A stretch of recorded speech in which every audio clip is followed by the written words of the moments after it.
Did you know that your diet's acid load could be fueling hidden inflammation in your body? From weight gain to joint pain, heart disease, diabetes, cancer, and more, what you're eating and drinking matters more than what you think. Let's break down the science of acid forming versus alkalizing foods so that you can reduce and eliminate your inflammation for good. Hi, I'm Dr. Patricia Mills, holistic medical doctor with a root cause approach to your health and hormones, and welcome to the Wild Wisdom Show. Today, we're going to be talking about dietary acid load, acid forming versus alkalizing foods, and how it affects your body's internal pH balance so that you can reduce inflammation. Today, we're going to be talking about Today, we're going to be talking about the science of dietary acid load and how foods affect your internal body's base balance. So did you know that your body has an internal pH, which is basically the amount of acid versus alkalizing, or acid versus base components in your body, creating an overall pH score? The blood has a specific pH that is close to neutral, and your body does everything it can to keep that pH value in the middle, not too acidic and not too alkaline. And it works to do that through various functions. It works through breath, it works through the kidneys, and it also works through the bones. So if you're starting to get too much acid forming foods or drinks into your body will actually neutralize some of that by pulling minerals from your bones. And that over time could lead to osteopenia and osteoporosis.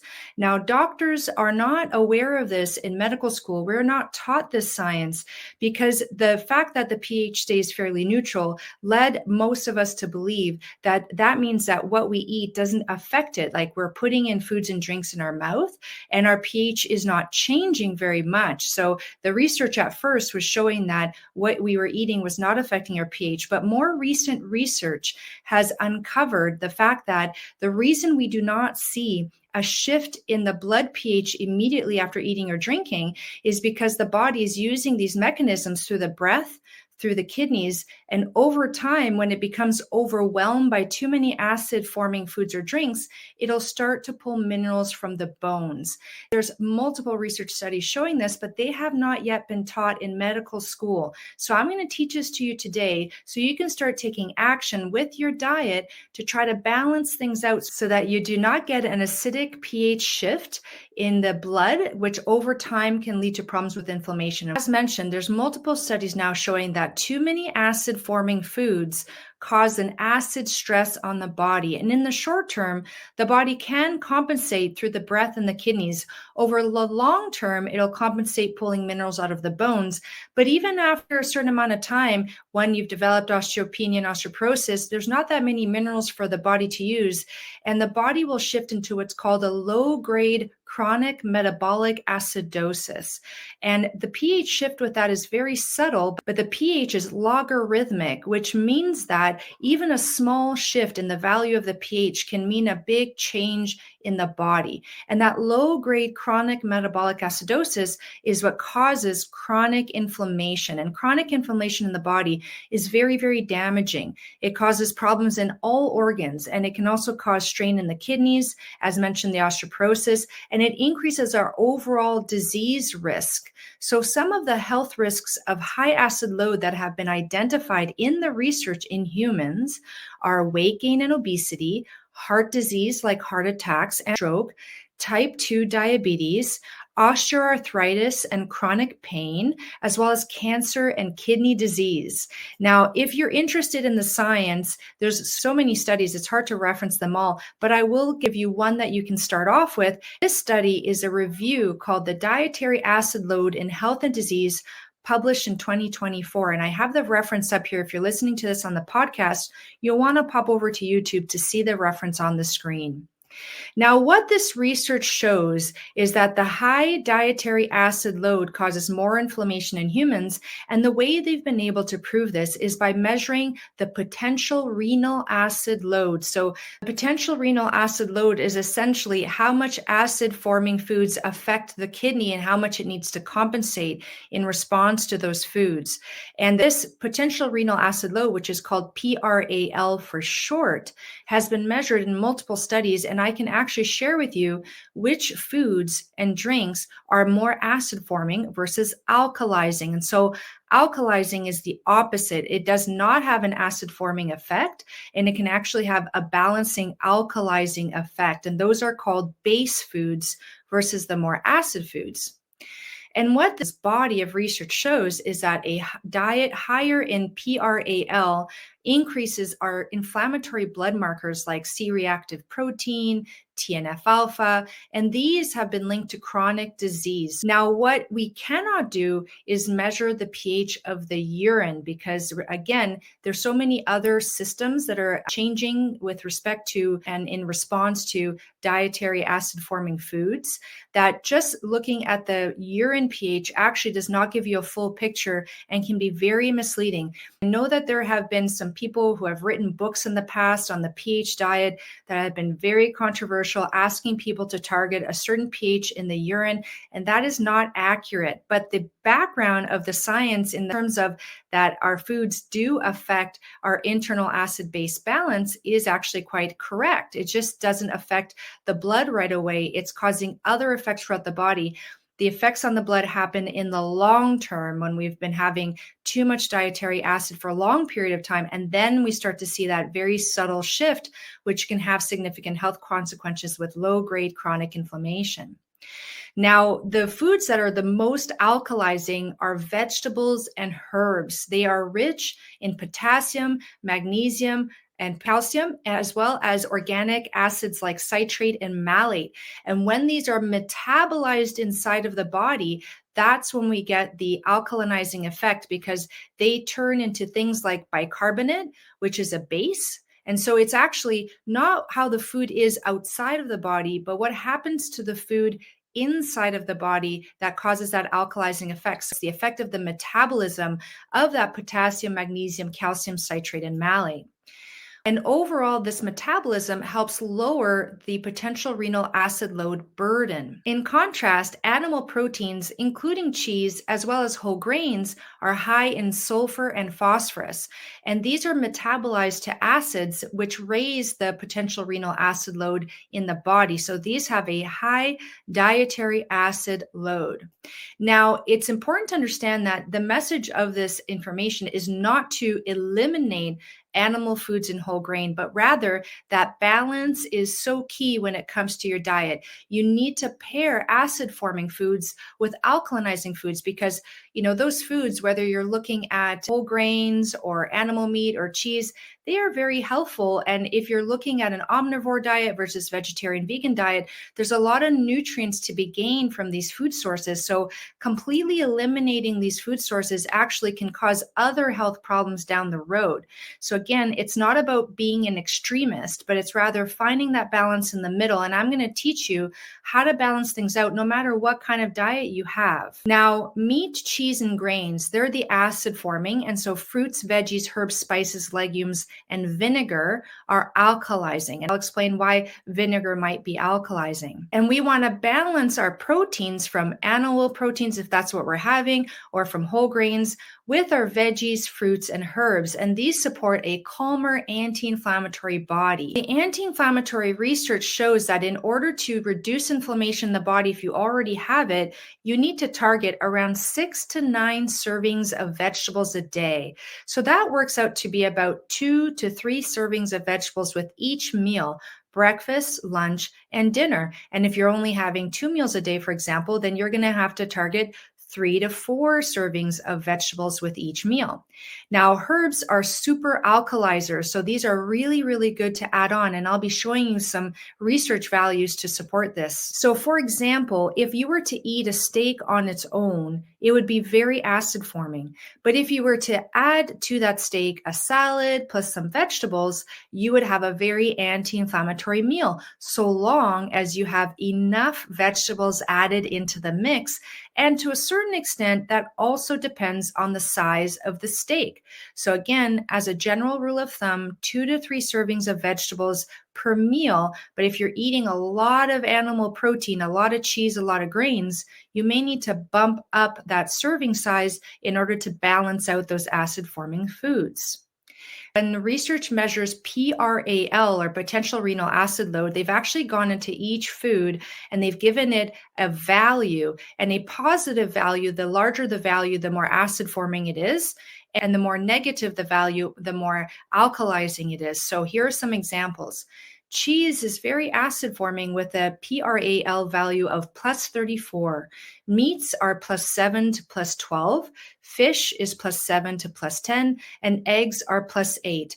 Now, again, just to reiterate, these foods are very healthy foods when eaten in the right amount and in balance with the alkalizing food. So you're not eliminating eggs or fish or meats and cheese. If you're someone who's eating an omnivore diet, or if you're lacto-vegetarian, you don't need to eliminate those foods, but you do need to balance them out with the alkalizing foods. There are milder acid formers, like white bread is a plus 3.5, rice is plus 1.7, and milk is plus 0.7. Alkalizers like vegetables and herbs like spinach and parsley have a base balance of minus 14 to minus 16, so very alkalizing. On the opposite end of the spectrum to those acid forming foods, potatoes are a minus 4 and fruits are a minus 3 to minus 5. Spices are also a minus 3 to minus 5. The most alkalizing plants are actually herbs. Parsley is minus 16. Basil is minus 15, oregano minus 14, dill minus 12. And I think that might be why so many cultures around the world have very high herb content dishes. So, for example, pesto in places like Italy, chimichurri in South America, we have tabbouleh, and all of these delicious dishes that are very high in herbs. And I can't help but think that this might be why a lot of the Mediterranean diets and the more traditional diets were so much healthier compared to now, because we're not really having a lot of these herb intense side dishes on a regular basis. So adding these herbs to your diet could be very, very potent in reducing inflammation. Examples of unbalanced diets are, for example, the carnivore diet. Now, yes, the carnivore diet may be therapeutic for some people who are having significant gut health issues and they're having a hard time digesting and breaking down and using the fiber and nutrients in plants.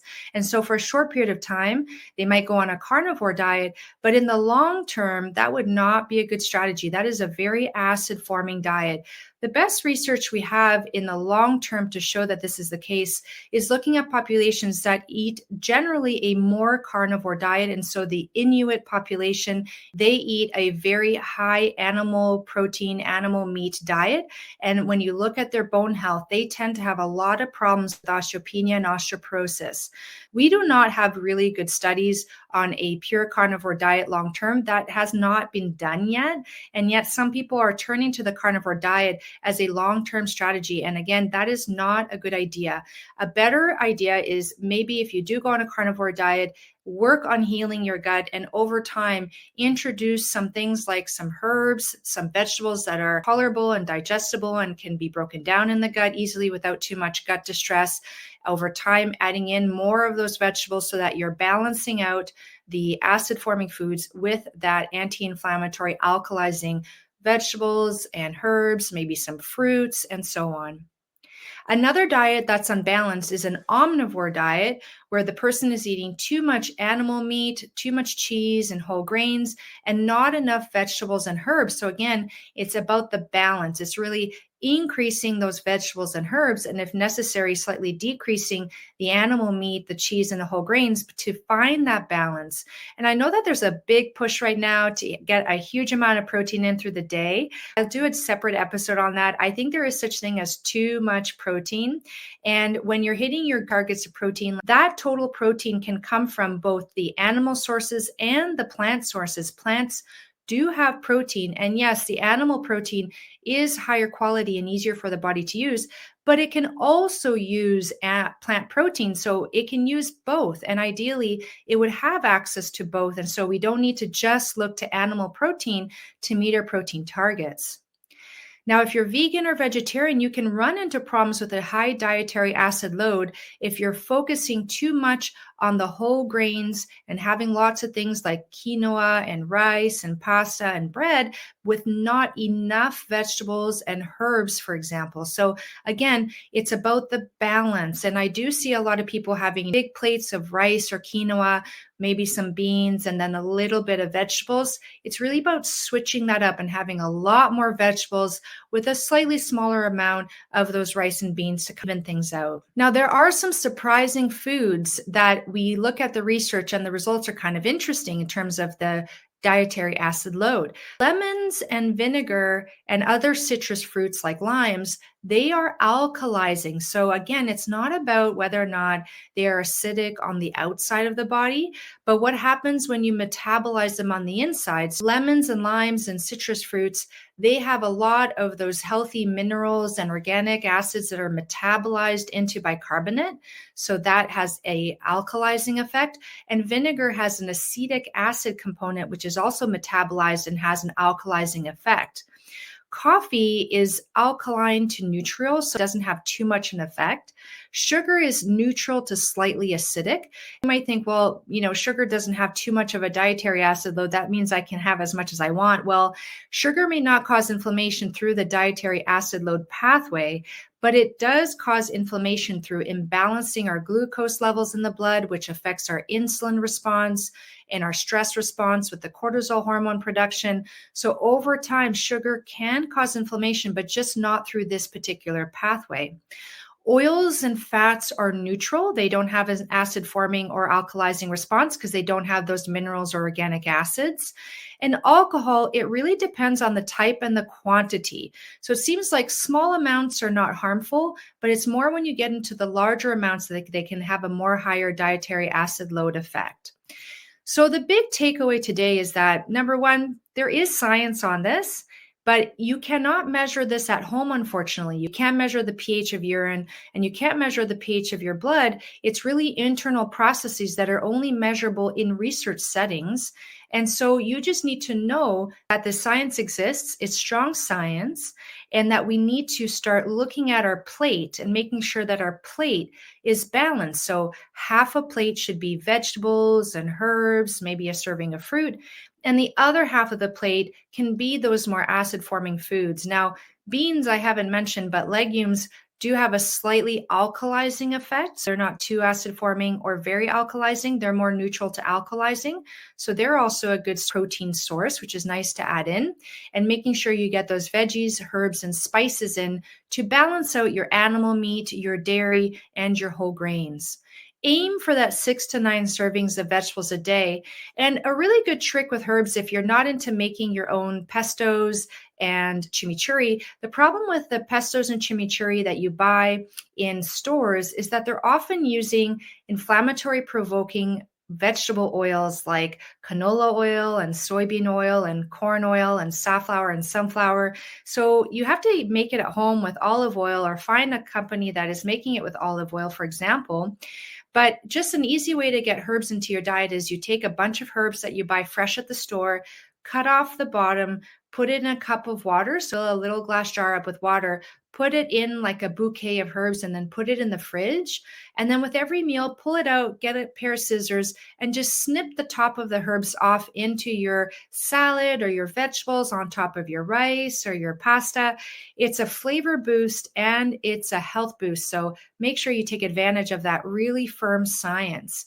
And all of this is for the purpose to reduce chronic inflammation, which reduces your risk for disease in every single way. So this is very key. If you want to learn more about inflammation, check out my inflammation playlist on YouTube. You go to my YouTube channel, Dr. Patricia Mills, MD. If you go look at the playlists, I have playlists on so many topics, and one of them is all about inflammation and all the different ways you can target it, not just diet, but also supplements, exercise, stress, toxins tolerance, all of those important things.